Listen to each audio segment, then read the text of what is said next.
Good morning, students. Hope all are fine at your end. Today we start a new chapter, chapter number 14, Natural Resources. First is the introduction regarding natural resources. So, question arises in our mind, what is natural resources? Natural resources are all the natural commodities and features of the earth's physical environment that are exploited by the human population. They are used to provide our needs, that is, food, water, and other materials. Human beings use natural resources for the maintenance of their life as well as for development. We will just revise it again. What is natural resources? Natural resources are all the natural commodities and features of the earth's physical environment that are exploited by the human population. Now, natural resources on the earth are divided into four major spheres: atmosphere, hydrosphere, lithosphere, and biosphere. First of all, atmosphere.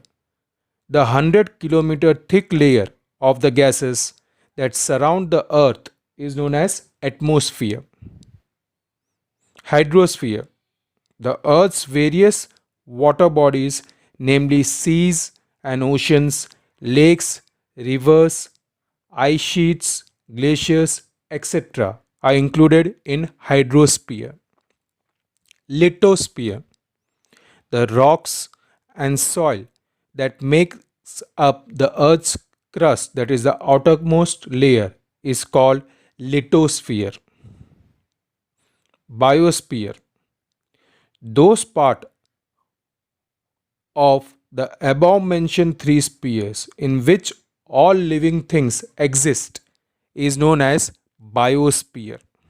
So we will one more time see the four spheres into which the earth's physical environment is divided: atmosphere, hydrosphere, lithosphere, and biosphere. Living things constitute the biotic components of biosphere. The air, water, the soil form the non-living or abiotic components of biosphere. The natural resources can be classified into two, namely inexhaustible natural resources and exhaustible natural resources. Inexhaustible natural resources. The type of resources which are available in unlimited quantity and are not exhausted by human activities are called inexhaustible natural resources. Example: solar energy, air, water, etc. Second type is exhaustible natural resources. The natural resources which are available in limited quantities and are considered to be exhausted are called exhaustible natural resources.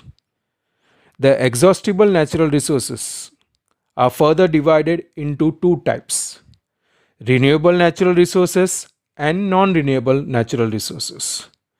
The exhaustible natural resources like land, water, and living organisms are used carefully and judicially.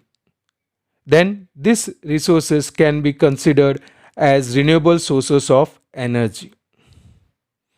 Whereas non-renewable sources of energy, the constant use of coal, minerals, petroleum, and their products results in their decline or decrease in their quantity.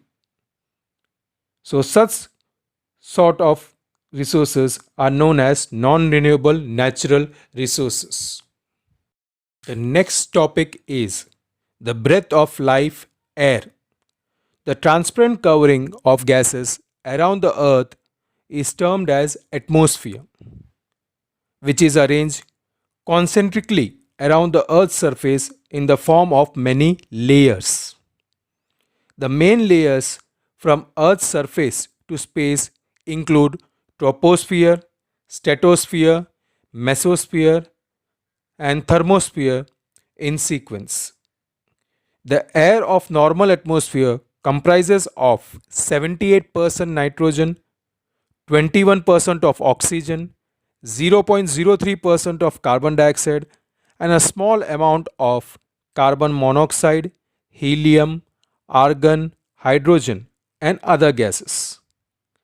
The presence of major portion of air in the troposphere layer helps to maintain life as it contains oxygen, carbon dioxide, and nitrogen. The ozone layer of the stratosphere absorbs the harmful solar radiation so that it protects the living organisms. Air is an important medium for flying animals and also for the dispersal of pollen, spores, seeds, and fruits. Eukaryotic cells and many prokaryotic cells. Regarding eukaryotic and prokaryotic, we have already studied in the earlier chapter. Need oxygen to break down glucose molecules and get energy for their activities. This results in the production of carbon dioxide. Next, combustion. Combustion is another process during which oxygen is utilized and carbon dioxide is released.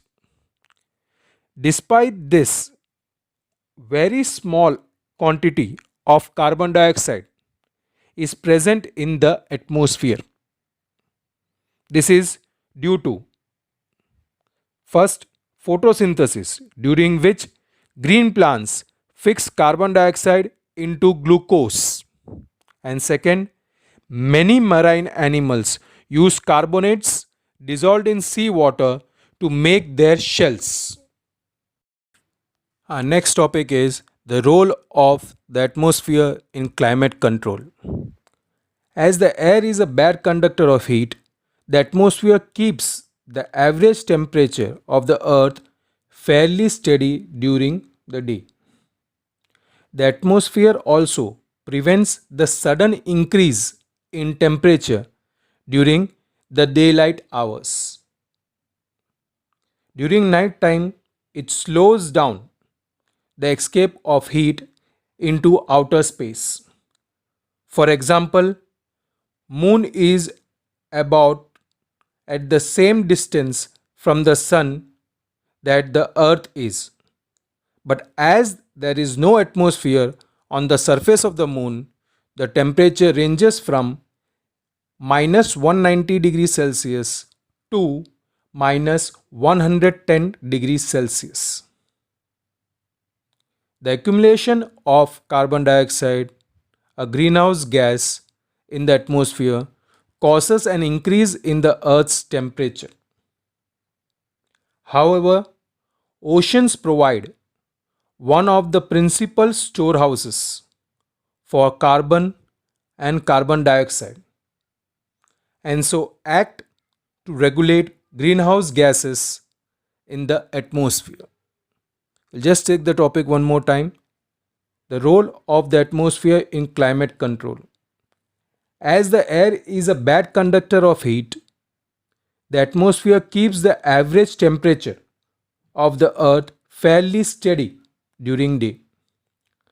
The atmosphere also prevents the sudden increase in temperature during the daylight hours. During night time, it slows down the escape of heat into outer space. For example, moon is about at the same distance from the sun that the earth is. But as there is no atmosphere on the surface of moon, the temperature ranges from minus 190 degrees Celsius to minus 110 degrees Celsius. The accumulation of carbon dioxide, a greenhouse gas, in the atmosphere causes an increase in the Earth's temperature. However, oceans provide one of the principal storehouses for carbon and carbon dioxide, and so act to regulate greenhouse gases in the atmosphere. Now, our next topic is the movement of air wind. A cool evening breeze after a hot day or rain after a few days of hot weather brings us considerable relief. These phenomena are the results of changes that take place in our atmosphere due to the heating of air and the formation of water vapors. Water vapors are formed due to the heating of water resources. When the solar radiation falls on the earth, some are absorbed but majority of them are reflected back by the land and heat water resources. These reflected radiations heat the atmosphere from below. As a result, convection current are set up in the air. But since the land gets heated faster than the water, the air over land also gets heated faster than the air over the water reservoirs. I repeat one more time. A cool evening breeze after a hot day or rain after a few days of hot weather brings us considerable relief. This phenomenon are the results of changes that take place in our atmosphere due to the heating of air and the formation of water vapors. Water vapors are formed due to the heating of water resources. When the solar radiations fall on the earth, some are absorbed but majority of them are reflected back by the land and heat water resources. These reflected radiations heat the atmosphere from below. As a result, convection current are set up in the air. But since the land gets heated faster than the water, the air over the land also gets heated faster than the air over the water resources. Moving on further, if we look at the situation in coastal regions during the day, the air above the land gets heated faster and start rising. As this air rises, the region of the low pressure is created and the air over the sea moves into this area of low pressure. The movement of air from one region to other creates wind. Thus, during the day, the direction of wind is from the sea to land. During night, both the land and the sea start to cool. Since water cools down slower than the land, the air above water would be warmer than the air above land. Thus, during the night, the direction of wind is from land to sea. You'll see one more time. If we look at the situation in coastal regions during the day, the air above the land gets heated faster and start rising.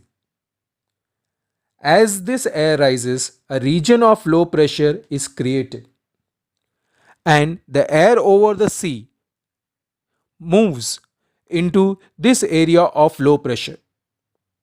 The movement of air from one region to the other creates wind. Thus, during the day, the direction of wind is from the sea to land. During night, both the land and the sea start to cool. Since water cools down slower than the land, the air above water would be warmer than the air above land. Thus, during the night, The direction of wind is from land to the sea. Thus, movement of air is caused by temperature or pressure differences and is experienced as wind.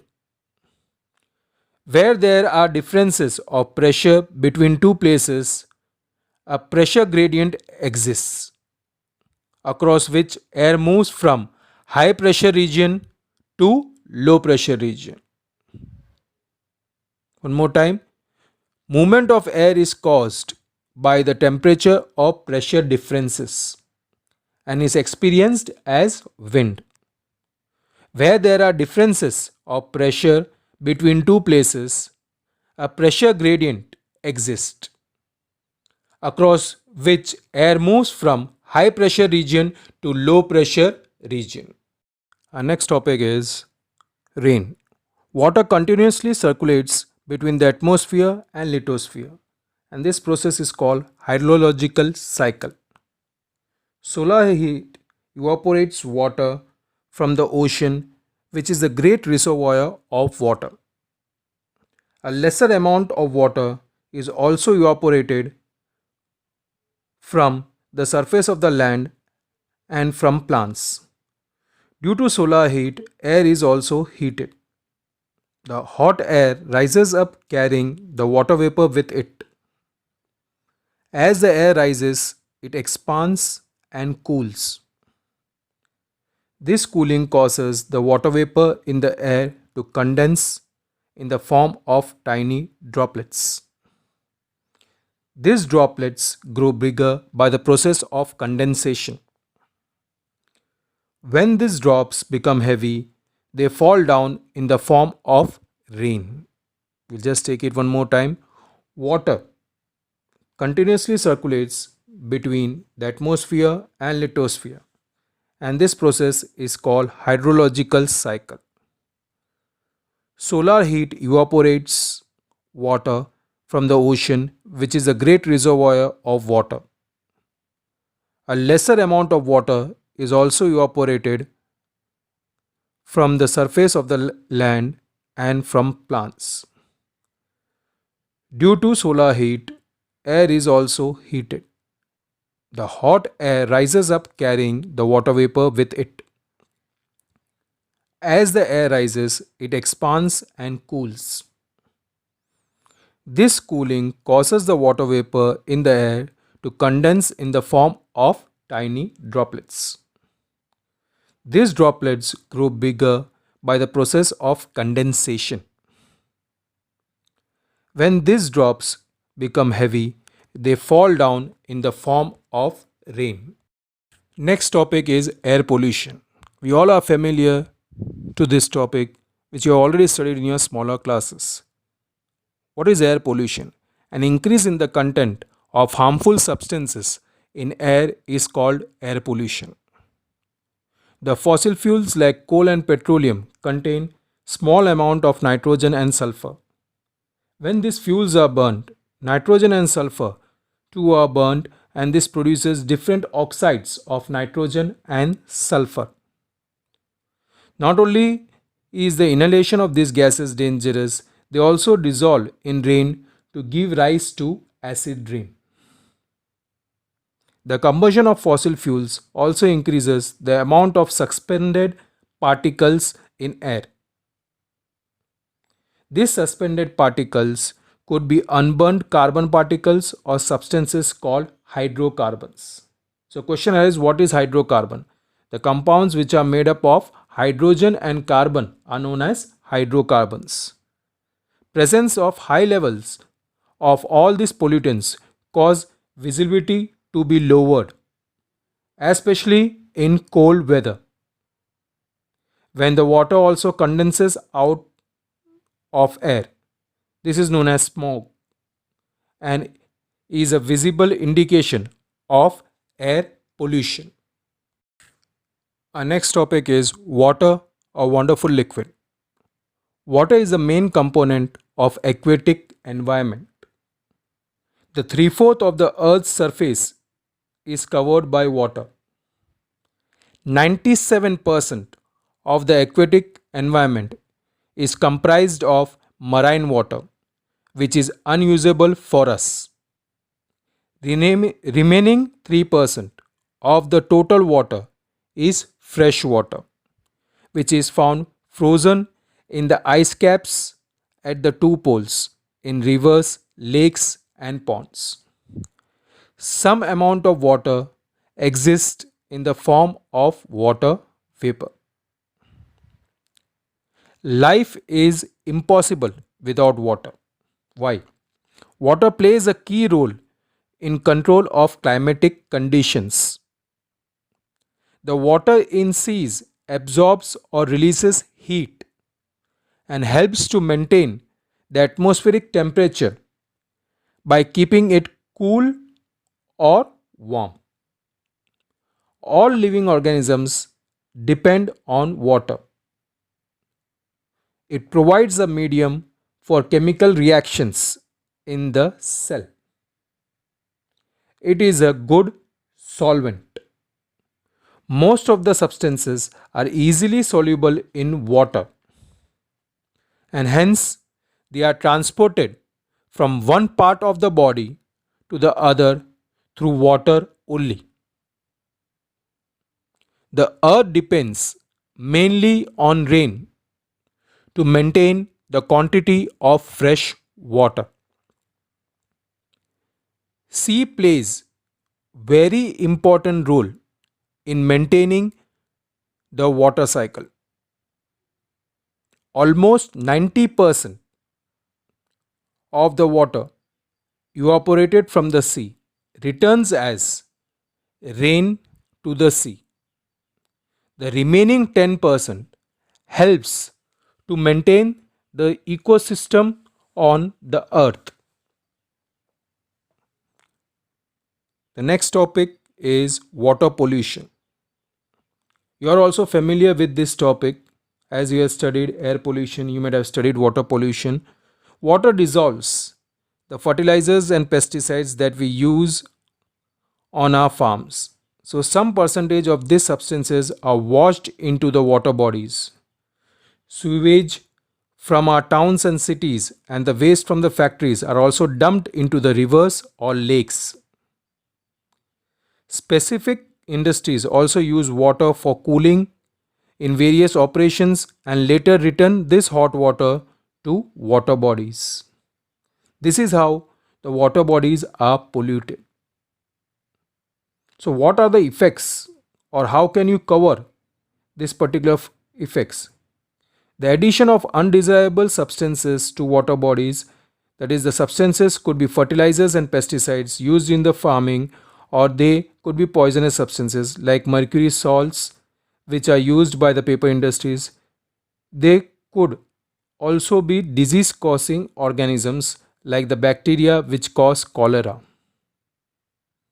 The removal of desirable substances from water bodies, that is, dissolved oxygen, is used by the animals and plants that live in water. Any change that reduces the amount of that dissolved oxygen would adversely affect the life of aquatic animals. A change in temperature, that is, aquatic organisms are used to a certain range of temperature in water bodies where they live, and a sudden change in the temperature would be dangerous and would affect their breeding. Our next topic is mineral riches in the soil. Before moving to that, how is the soil formed? The outermost layer of our earth is called the crust, and the minerals found in it supply a variety of nutrients to organisms. Initially, these minerals, bound up in huge rocks, are broken down into fine particles of soil. There are different factors which are responsible for the formation of soil. They are as follows: sun, water, wind, lichen. Just see individually one by one. First, sun. During daytime, sun heats up rock and hence rocks expand, and during night these rocks cool down and contract. Since all the parts of the rock do not expand and cool at the same rate, this results in the formation of cracks, and ultimately the huge rocks break up into smaller pieces. Next, water. Water helps in the formation of soil in two ways.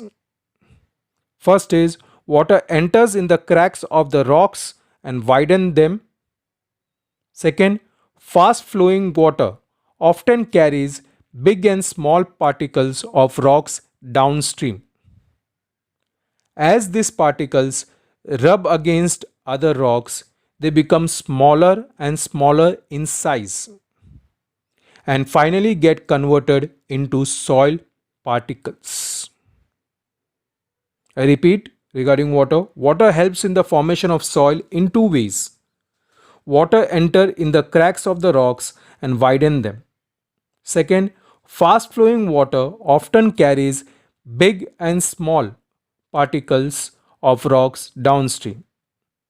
As these particles rub against other rocks, they become smaller and smaller in size and finally converted into soil particles.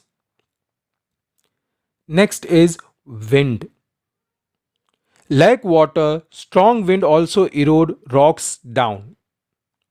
Wind also carries soil particles from one place to the other. Next is lichen. Living organisms like lichen grow on the surface of rocks. While growing, they release certain substances that cause the rock surface to powder down and form a thin layer of soil. Thus, organisms play important role in soil formation. Since the beginning of 19th century, it has been established that plants absorb minerals from the soil, which enter the animal kingdom through the food chains and food web.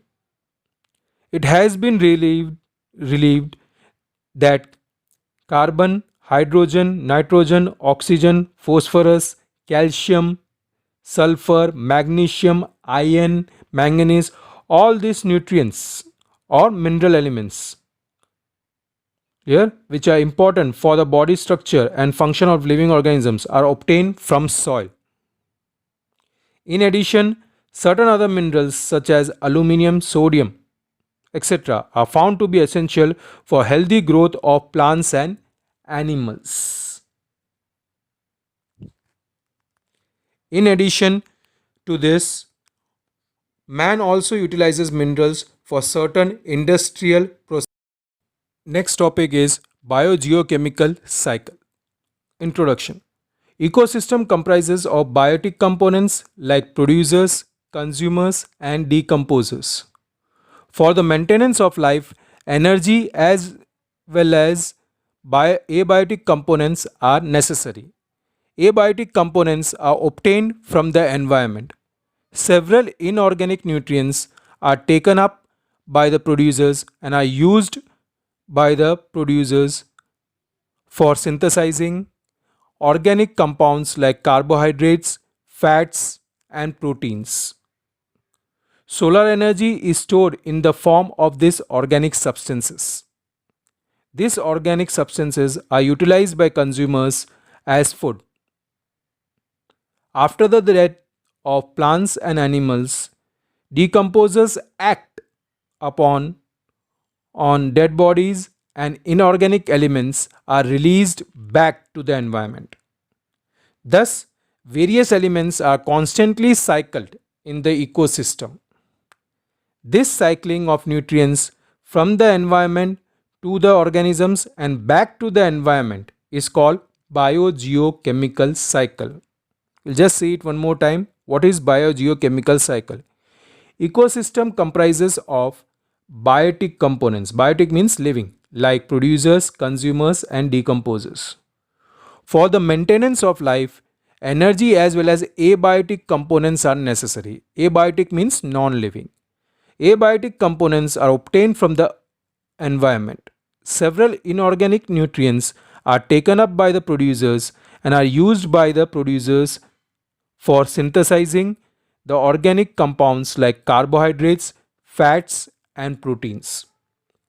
Solar energy is stored in the form of this organic substance. These organic substances are utilized by consumers as food. After the death of plants and animals, decomposers act upon dead bodies and inorganic elements are released back to the environment. Thus, various elements are constantly cycled in the ecosystem. This cycling of nutrients from environment to organism and back to the environment is called biogeochemical cycle.